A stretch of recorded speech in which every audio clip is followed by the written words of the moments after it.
الحمد لله وكفى وسلام على عباده الذين اصطفى أما بعد فأعوذ بالله من الشيطان الرجيم بسم الله الرحمن الرحيم محمد رسول الله والذين معه أشداء على الكفار رحماء بينهم تراهم ركعا سجدا صدق الله وصدق رسوله النبي الأمي الكريم الصادق الأمين ونحن على ذلك لمن الشاهدين والشاكرين والحمد لله رب العالمين إن الله وملائكته يصلون على النبي يا أيها الذين آمنوا صلوا عليه وسلموا تسليما بآواز بلند محبت عقیدت ادب و احترام سے ایک مرتبہ درود پاک تلاوت فرمائیں اللهم صل على سيدنا مولانا محمد وعلى آل اصحاب سيدنا ومولانا محمد جنہوں نے درود شریف پڑھا ہے ذرا آگے آ جائیں جن احباب نے درود شریف پڑھا ہے وہ آگے آ جائیں جنہوں نے نہیں پڑھا وہ جہاں پہ بیٹھے ہیں بیٹھے رہیں جہاں تک آواز جا رہی ہے تمام دوست احباب سے مؤدبانہ گزارش ہے باہر ایسے آپ کھڑے ہیں اللہ کی رحمت کی آغوش میں آ جائیں پنڈال میں تشریف لے آئیں بابرکت بامبارک پروگرام شروع ہو چکا ہے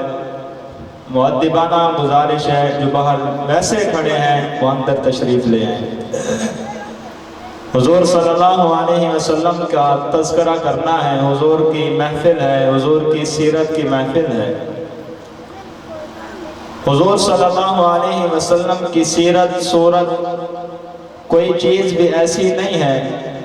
جو مجھے اور آپ کو معلوم نہ ہو آپ علیہ الصلاۃ والتسلیم اللہ کے آخری پیغمبر آخری رسول ہیں آپ کے بعد کسی پیغمبر رسول اور نبی نے نہیں آنا اللہ نے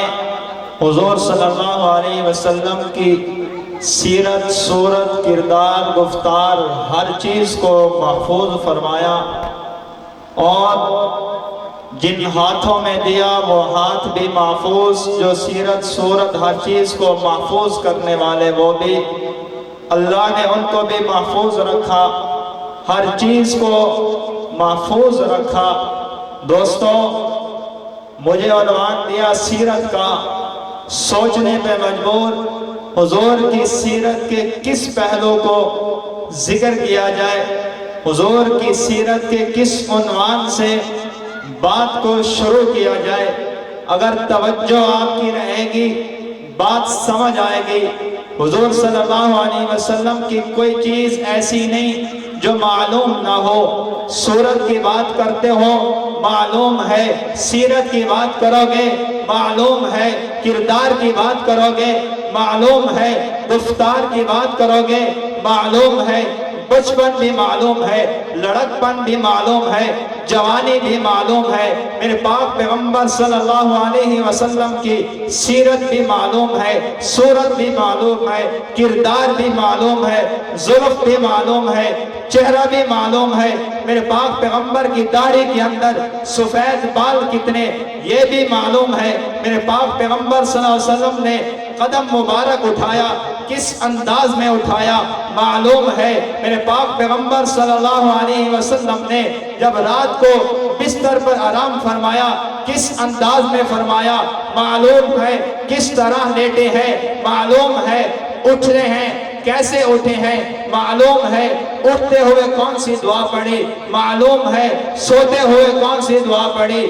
معلوم ہے مسجد میں کیسے تشریف لے گئے، معلوم ہے مسجد سے باہر کیسے تشریف لے آئے، معلوم ہے خانہ کعبہ کا طواف کس انداز میں کیا، معلوم ہے مسجد نبوی میں کیسے آئے، معلوم ہے میرے پاک پیغمبر صلی اللہ علیہ وسلم نے صحابہ کو درس کیسے دیا، معلوم ہے میرے پاک پیغمبر صلی اللہ علیہ وسلم نے جب مکہ کو چھوڑنا چاہا اللہ نے حکم بھیج دیا مکہ کو چھوڑ کر کے مدینے کی طرف جائیں، اس مکہ کو چھوڑتے ہوئے بستر پر کس کو لٹا کے جا رہے ہیں، معلوم ہے امانتیں کس کے حوالے کر کے جا رہے ہیں، معلوم ہے خود کہاں جا رہے ہیں، معلوم ہے کس کے پاس جا رہے ہیں، معلوم ہے کس کو ساتھ لے کر کے جا رہے ہیں، معلوم ہے کس کی گود میں سر رکھ کے آرام فرما رہے ہیں، معلوم ہے میرے پاک پیغمبر کا کھانا کون پہنچاتا ہے، معلوم ہے میرے پاک پیغمبر کا پہرا کون دے رہا ہے، معلوم ہے میرے پاک پیغمبر صلی اللہ علیہ وسلم نے جب غزوات کے اندر تشریف لے گئے، معلوم ہے احد میں کیسے گئے، معلوم ہے خندق کے اندر کس انداز میں گئے، معلوم ہے میرے پاک پیغمبر ہنسا کیسے کرتے تھے، معلوم ہے جب مسکرایا کرتے تھے کون سے دندان مبارک نظر آیا کرتے تھے، یہ بھی معلوم ہے کنگھا کب فرمایا، یہ بھی معلوم ہے غسل کیسے کیا، معلوم ہے نماز کیسے پڑھی، معلوم ہے رکوع کیسے کیا، معلوم ہے سجدہ کیسے کیا، معلوم ہے صحابہ کو درس کیسے دیا، معلوم ہے میرے پاک پیغمبر صلی اللہ علیہ وسلم کی اونٹنیاں کتنی ہیں، معلوم ہے گھوڑے کتنے ہیں، معلوم ہے رنگ کون سا ہے، معلوم ہے ان کی نسل کون سی ہے، یہ بھی معلوم ہے ان کے نام کیا ہیں، یہ بھی معلوم ہے تلواریں کتنی ہیں، یہ بھی معلوم ہے نیزے کتنی ہیں، یہ بھی معلوم ہے میرے پاک پیغمبر صلی اللہ علیہ وسلم جنگ کے اندر کس انداز میں تشریف لے جایا کرتے تھے، یہ بھی معلوم ہے پگڑی کیسے باندھا کرتے تھے، یہ بھی معلوم ہے تو اس پگڑی کا کپڑا کتنا ہوا کرتا تھا، یہ بھی معلوم ہے رنگ کیا تھا، یہ بھی معلوم ہے لمبائی کتنی تھی، یہ بھی معلوم ہے لباس کیسا تھا، یہ بھی معلوم ہے میرے پاک پیغمبر صلی اللہ علیہ وسلم نے کن کو اپنے سینے کے ساتھ لگایا تھا، یہ بھی معلوم ہے میرے پاک پیغمبر صلی اللہ علیہ وسلم بیت الخلاء میں کیسے گئے، یہ بھی معلوم ہے باہر کیسے آئے، یہ بھی معلوم ہے صحابہ کو کیا سبق دیا، یہ بھی معلوم ہے صحابہ سے کس انداز میں گفتگو فرمائی، یہ بھی معلوم ہے کن سے کس انداز میں پیار فرمایا، یہ بھی معلوم ہے بیویاں کتنی ہیں، معلوم ہے بیٹے کتنے ہیں، معلوم ہے بیٹیاں کتنی ہیں، معلوم ہے نواسے کتنے ہیں، معلوم ہے سسر کون ہے، معلوم ہے داماد کون ہے، معلوم ہے میرے پاک پیغمبر صلی اللہ علیہ وسلم کی سیرت و صورت کو اگر قرآن کی نظر سے دیکھا جائے تو میں نے قرآن سے نہیں پوچھا بتا میرے پاک پیغمبر کی زلف کیسی ہے، قرآن نے واللیل اذا سجا فرما دیا، چہرہ بتا، قرآن نے والضحیٰ کہہ دیا، میں نے پاک پیغمبر کا قرآن سے سوال کیا میرے پاک پیغمبر کی آنکھ تو بتا، قرآن نے ما زاغ البصر وما طغى کہہ دیا، میں نے قرآن سے پوچھا میرے پاک پیغمبر کے ہونٹ تو بتا، قرآن نے وشفتین کہہ دیا، قرآن سے پوچھا میرے پاک پیغمبر کے دانت تو بتا، قرآن نے یاسین کہہ دیا، قرآن سے پوچھا میرے پاک پیغمبر کا لباس تو بتا، قرآن نے وثیابک فطہر کہہ دیا، میں نے قرآن سے پوچھا میرے پاک پیغمبر کا دایاں ہاتھ تو بتا، قرآن نے ید اللہ فوق ایدیہم کہہ دیا، قرآن سے پوچھا میرے پاک پیغمبر کا بایاں ہاتھ تو بتا، قرآن نے وما رمیتا اذ رمیتا ولکن اللہ رما کہہ دیا، قرآن سے پوچھا میرے پاک پیغمبر کا مدینہ تو بتا، قرآن نے لا اقسم بہذا البلد کہہ دیا،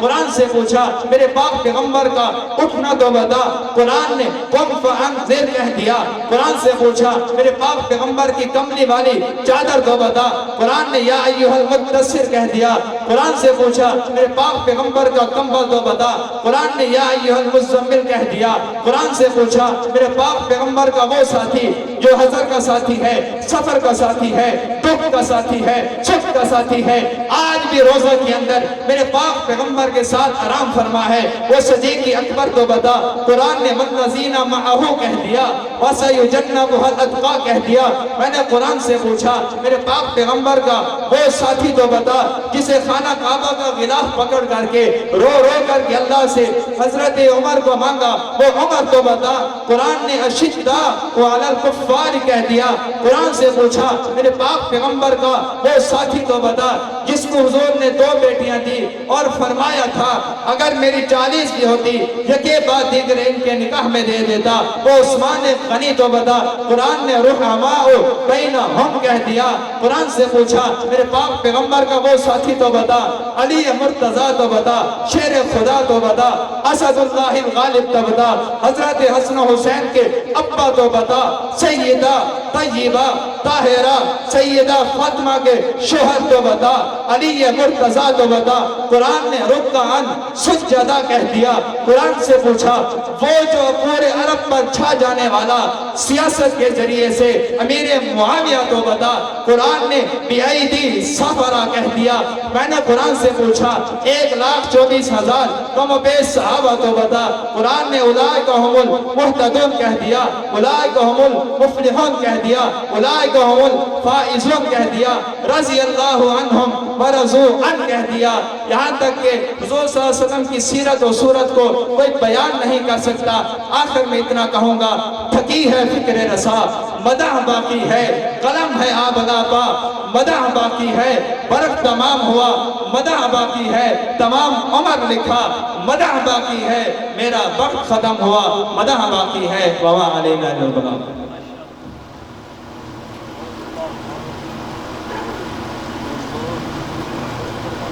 سر سے لے کر پاؤں تک تنویر ہی تنویر ہے، سر سے لے کر پاؤں تک تنویر ہی تنویر ہے، جیسے منہ سے بولتا قرآن وہ تقریر ہے، حسن مصطفیٰ کو دیکھ کر سوچتی ہے یہ دنیا،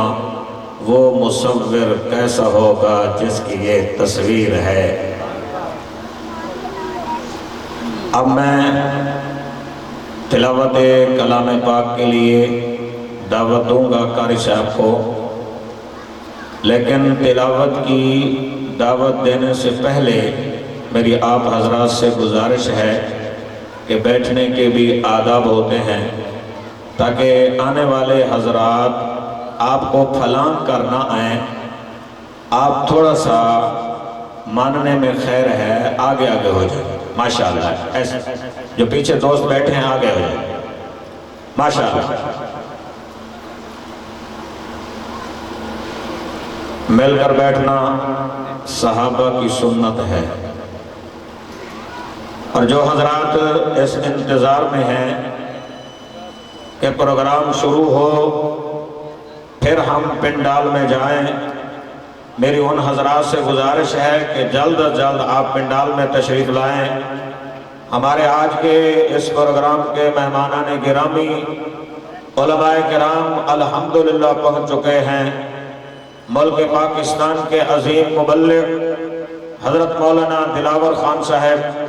پہنچ چکے ہیں۔ خطیب اسلام مقرر شعلہ بیان حضرت مولانا ابو بکر فاروقی صاحب کراچی سے سفر کر کے وہ ملتان پہنچ چکے ہیں، ہمارے پاس پہنچ چکے ہیں۔ صرف آپ حضرات کی انتظار ہے، جلدی پنڈال میں تشریف لائیں، اور ان مہمانان گرامی کے خطابات آپ حضرات اگر تفصیل سے سننا چاہتے ہیں تو جلد از جلد پنڈال میں تشریف لائیں۔ حاضرین محترم، آج کی یہ پر رونق محفل، بارونق محفل حضور نبی کریم صلی اللہ تعالیٰ علیہ وسلم کی سیرت کے عنوان سے معمن ہے۔ مسلمانوں، جس طرح میرا رب عظیم ہے، اسی طرح اس نے جو ہمیں محبوب دیا وہ محبوب بھی عظیم ہے، بڑی عظمت والی ذات ہے، بڑی شان والی ذات ہے۔ میرا ایمان ہے، میرا عقیدہ ہے، رب کی ذات کے بعد کائنات کے اندر کوئی ایسی ہستی نہیں جو محبوب پیغمبر کی عظمت کا مقابلہ کر سکے، محبوب پیغمبر کی شان کا مقابلہ کر سکے۔ مسلمانوں، میرا محبوب وہ ہے، میرے محبوب نے اگر مکے کے اندر قدم رکھا، رب نے مکے کو مکۃ المکرمہ بنا دیا۔ میرے محبوب پیغمبر نے یثرب کی دھرتی پہ قدم رکھا، رب نے یثرب کی دھرتی کو مدینہ منورہ بنا دیا۔ میرے محبوب پیغمبر نے پہاڑ کی چوٹی پہ کھڑے ہو کے چاند کی طرف اشارہ کیا، رب نے چاند کے ٹکڑے کر دیے۔ میرا محبوب پیغمبر بڑی عظمت والا ہے، جناب حلیمہ کی لاغر ڈاچی پہ قدم رکھے، رب نے لاغر ڈاچی کو بجلی کی طرح تیز رفتار بنا دیا۔ میرا محبوب پیغمبر وہ ہے جس نے ابو جہل کی بند مٹھی کی طرف اشارہ کیا، رب نے بے جان کنکریوں کو چاند دے دی۔ میرا رب وہ عظمت والا ہے جس نے اپنا لعاب دہن جناب سیدنا صدیق اکبر کی ایڑی پہ لگایا، جسم کا زہر ختم، علی المرتضیٰ کی آنکھوں پہ لگایا، آنکھوں کا درد ختم۔ میرا محبوب پیغمبر وہ ہے جس نے اپنا ہاتھ ام بابت کی لاغر بکری کی پیٹھ پہ پھیرا، رب نے تھنوں سے دودھ جاری کر دیا۔ میرا رب وہ عظمت والا ہے جس نے اپنا ہاتھ جناب جابر کے کھانے کو لگایا، چند صحابہ کا کھانا کئی سو صحابہ میں پورا ہوا۔ میرا محبوب وہ عظمت والا ہے جس نے دودھ کا پیالہ جناب سیدنا ابو ہریرہ کو دیا، ایک دودھ کا پیالہ تھا، مدرسہ صفہ کے سینکڑوں کی تعداد کے طلباء نے پیا، پھر بھی پیالہ دودھ کا ختم نہیں ہوا۔ میرا محبوب وہ عظمت والا ہے، اگر بدر میں ہاتھ اٹھاتا ہے رب فتح و نصرت کے جھنڈے لہرا دیتا ہے۔ میرا رب میرا محبوب وہ عظمت والا ہے، سیدنا ابو ہریرہ کی ماں کے لیے ہاتھ اٹھائے، رب نے حضرت سیدنا ابو ہریرہ کی ماں کے لیے ماں کی زبان سے اپنی توحید کا اعلان کروا دیا۔ پھر میں اپنی بات ختم کرتے ہوئے کہنا چاہتا ہوں، میرا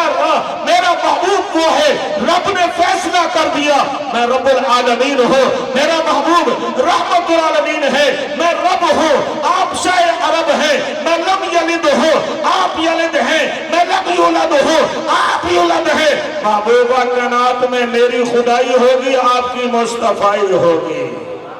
ایسے نہیں جو مانتے ہیں ہاتھ کو کھڑا کر کے سبحان اللہ کہیں۔ اب میں بلا تاخیر تلاوت کے لیے دعوت دوں گا اپنے مہمان قاری عبدالغفور حقانی صاحب کو آئیں اور اپنے مخصوص انداز میں تلاوت کلام پاک سے سامعین کے دلوں کو محظوظ فرمائیں۔ قاری عبدالغفور حقانی صاحب، میں دوبارہ ان حضرات سے گزارش کرنا چاہتا ہوں جو روڈ پہ کھڑے ہیں یا سامنے کھڑے ہیں یا گھروں میں بیٹھے ہیں، اس انتظار میں ہیں کہ پروگرام